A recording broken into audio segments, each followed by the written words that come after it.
Hello बच्चा लोग, चलिए 1983 का ये वाला सब्जेक्टिव क्वेश्चन करते हैं। इस वाले में कंबशन का डेटा दिया हुआ है और हम लोग को पता है कि डेल्टा एच आर निकालने के डिफरेंट डिफरेंट तरीके हैं।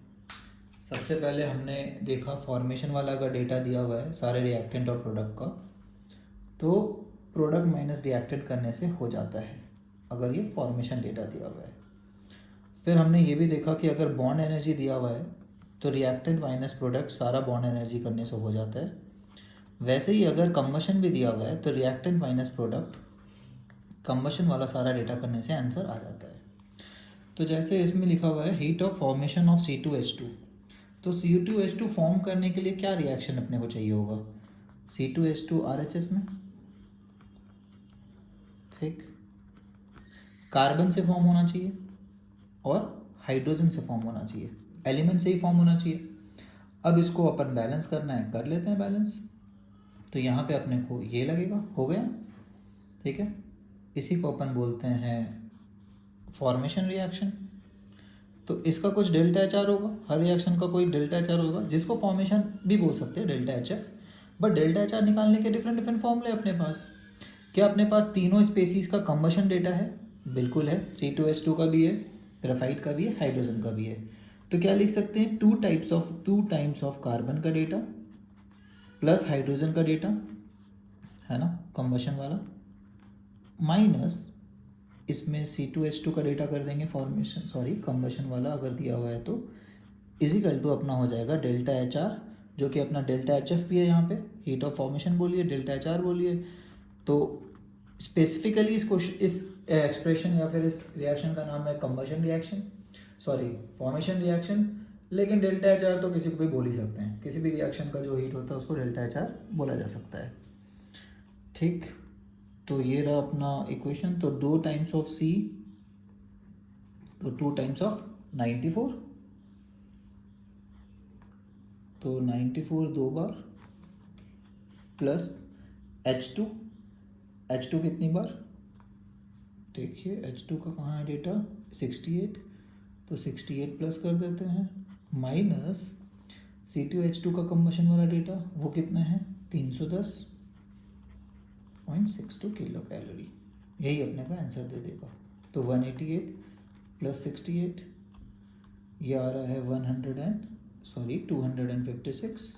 पॉइंट में अगर लेना है तो पॉइंट में ले सकते हैं आप, एक्यूरेट 94.05 है। मैं अप्रॉक्स कर रहा हूँ, ठीक है। और यहाँ पे 68.32 है।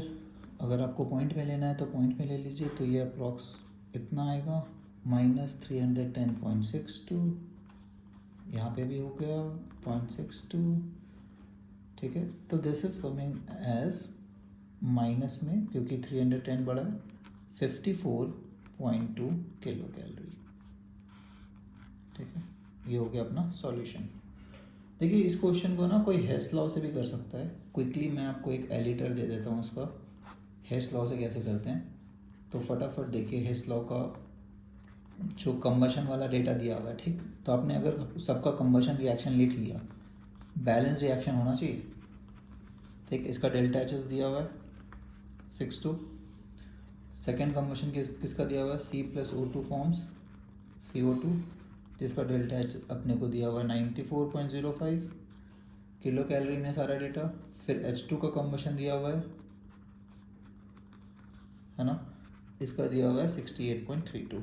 तो हेस लॉ क्या बोलता था कि मल्टीपल स्टेप में अगर कोई रिएक्शन हो रहा है तो आप उसको सम रूल लगा सकते हैं, जोड़ जाड़ के बता सकते हैं। तो इस रिएक्शन को क्या ऑब्टेन किया जा सकता है अबव 3 रिएक्शन से? तो अगर गौर से देखा जाए तो पहला रिएक्शन नंबर 2 को अपन 2 से इंटू कर देंगे, 2C आ जाएगा। सिर्फ LHS में ध्यान देते हैं, चलिए, एक्सट्रीमली सॉरी, विजिबिलिटी इशू था। तो 2C, तो 2 टाइम से इंटू कर देते हैं रिएक्शन नंबर 2 को, तो LHS में 2C आ जाएगा। तो इक्वेशन नंबर 2 को 2 से इंटू करेंगे, प्लस हाइड्रोजन चाहिए H2, तो 3 को ऐड करेंगे। C2H2 राइट साइड में किसके है? इसके है, तो ये माइनस करना पड़ेगा, है ना। तो LHS में माइनस होगा तो RHS में प्लस। अब आप देखेंगे कि सारा कुछ कट जाएगा, ठीक है। तो देखिए 2 इंटू 68 वही नंबर्स आया, प्लस 94 आ रहा है, एकदम exact same numbers. Minus times of -310, clear. तो 310 प्लस में था क्या? 310 प्लस में था, तो माइनस टाइम्स ऑफ +310, ये 300 प्लस में है, वही तो गड़बड़ हो रहा था। यहाँ पे -310 आया था, तो -310 आ रहा है, तो ये अपना आंसर आएगा -54.2। तो हेस लॉ से भी कर सकते हो, और अपना एग्जैक्ट थ्योरी भी अपने पास कि कोई भी रिएक्शन का अगर डेटा अपने को पता है, कंबशन वाला या बॉन्ड एनर्जी वाला या फिर फॉर्मेशन वाला, तो उसको यूज़ करके भी डेल्टा एच आर किसी भी रिएक्शन का निकाला जा सकता है। आई होप समझ आ गया होगा दोनों अप्रोच। चलिए, बाय एवरीबॉडी।